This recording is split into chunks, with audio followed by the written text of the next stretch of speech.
go ahead, hit that like, hit that subscribe button, put in your comments. Thank you.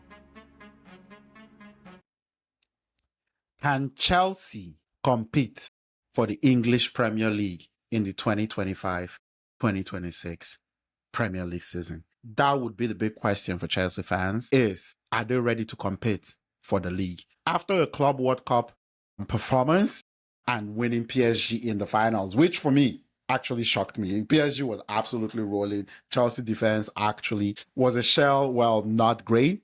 Finishing fourth last year, ending a Champions League place behind Liverpool, Arsenal, and Manchester City was a really successful season for Enzo Maresca in his first season. I would say Chelsea did have a good season last year, finishing fourth, but are they going to be able to compete for the league this season? They did end up winning last year the UEFA Conference League trophy and the FIFA Club World Cup 3-0 against PSG, which is still absolutely wild to me. The moment I say they won PSG, I'm like, what the heck happened? Did the earth actually spin for a second on there? But we're going to take a look here at what are the expectations for Chelsea Football Club. What can they do? What is their situations? What are we looking forward to? We're going to keep it quick, but we're going to take a look at Chelsea. Last year, Enzo Maresca was in his first year and he did win the Manager of the Month once in September 2024.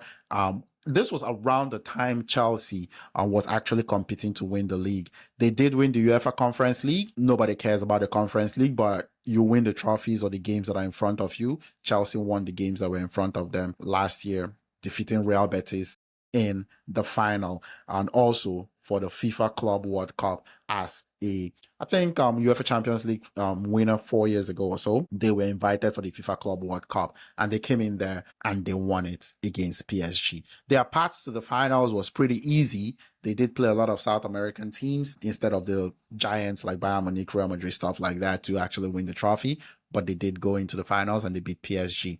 Paris Saint-Germain, the European champions, that were actually blowing people away, blew out Real Madrid for beat Bayern Munich with a man down. So Chelsea did actually do that. Let's get into the 2025-2026 season and take a look at current transfers and what Chelsea's priorities and what they'll be looking at would look like. Last year they finished fourth. As I said, they finished with 69 points. Enzo Maresca is going into the second year, so you would expect some level of comfort and understanding exactly what he wants to do with Chelsea. For players coming, or rather, I will start with players leaving the team. Noni Madueke moved to Arsenal for 48.5 million euros plus add-ons. João Felix moved to Al Nassr, which looks like absolutely good business for Chelsea, 43.7 million euros for João Felix. He was probably not going to play a lot this season for Chelsea anyway.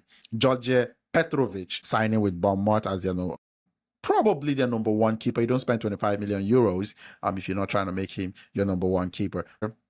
Bashir Humphreys, Burnley 10 million, plus add-ons Kepa Arrizabalaga to Arsenal for 5 million euros as well. So you got I think Noni Madueke will be the most impactful player actually moving. Some good business here done by Chelsea. Additions, they got two strikers. João Felix from Brighton for 60 million euros and Liam Delap, 30 million euros from Ipswich Town after Ipswich got relegated. Amy Bino Gittins, winger for the 8.5 million from Borussia Dortmund, should give some, would you say, depth or be the starting player on the wings for Chelsea. Val, the Palmeiras young star, coming from Chelsea as well for 45 million euros as well. It was a very interesting picture watching him get knocked out by Chelsea in the Club World Cup, and he's joining them right after that. Mamadou Sarr, the defender, 12 million from Strasbourg, and Dario Esugo, a midfielder coming from Las Palmas through Sporting for 18.5 million euros. You're looking at this and you would say that Chelsea's major needs were in the striker positions, where Nicholas Jackson doesn't seem to have filled that role at all. Christopher Nkunku has struggled with injuries and also poor form as well. So they needed the strikers.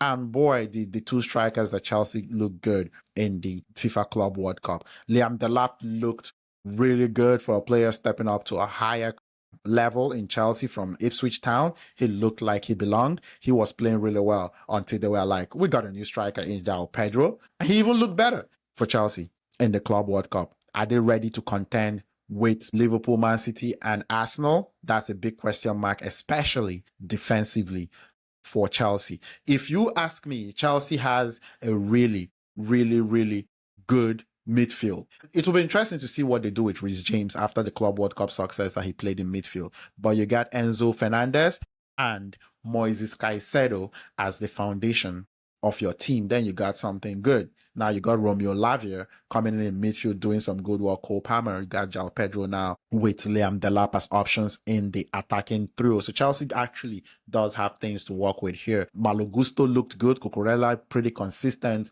player for Chelsea as well. So what would Chelsea be looking at? A top 4 finish would be a considerably successful season for Chelsea. But if they can be second, third, that would be a conversation of progress looking there. Winning the league, that would be a thing for Chelsea Football Club. But if you look at this, I think a lot of the problems Chelsea is going to be having is going to probably be defensively. You got Levi Colwell, Badia Shield, Malo Gusto, Reece James on the right, you got Cucurella on the left, Chalobah. There is a lot. Goalkeeper also is a thing. Robert Sanchez that Chelsea might have some issues with, but over a long season, defensively might be a problem. Their midfield and attack, they can compete in the English Premier League. I think they should be looking at nothing less than a top 4 finish. With the high they're going into after the Club World Cup, that would be the expectation for Chelsea Football Club. They look set in a good position right now going into the season. But you know the English Premier League, it's not anything but, it's anything but easy to actually play in the English Premier League. So Enzo Maresca's second year, that's something to look out for. How does Moises Caicedo and Enzo Fernandez continue to hold down the midfield for Chelsea? Can Cole Palmer come back and have significantly better season than last year? Went through a huge slump as well. That would be big story points. And the 2 strikers coming in for Chelsea, Liam Delap and João Pedro, can they get the goals? Can they bang in the goals for Chelsea? And can that defense just hold up? I'm not sure there's a goal. They are going to be competing with Arsenal to be the best defensive team in the Premier League, but can they hold up enough to give them enough points to compete in the English Premier League? Going to be a fantastic season here. Chelsea have themselves set up in a good position. Good transfer dealings. The transfer window is still open, so more still to come. Don't forget, like and subscribe to CT Sports all season for sports content on here. Peace.